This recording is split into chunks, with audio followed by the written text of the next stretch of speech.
ಹೋಬಳವನ್ನ ಮತ್ತೆ ಹಠ ಹಿಡಿತಾರೆ. ಮತ್ತೆ ನರಸಪ್ಪ ನಾಯಕ ನೀಲಪ್ಪ ನಾಯಕನಂತೂ ಮಾಡೋಕ್ಕಾಗಲಿಲ್ಲ.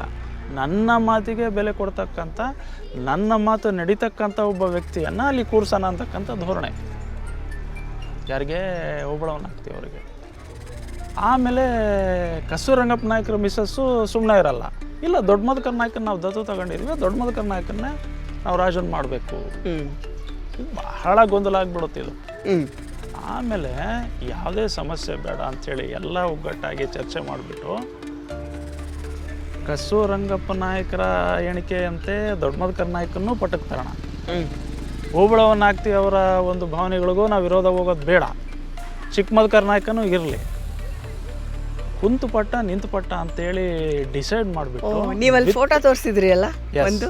ಎಸ್, ದೊಡ್ಡ ಮಧುಕರ್ ನಾಯಕ ಅಂತ ತೋರಿಸ್ತೆ ನೋಡ್ರಿ. ಹೌದು.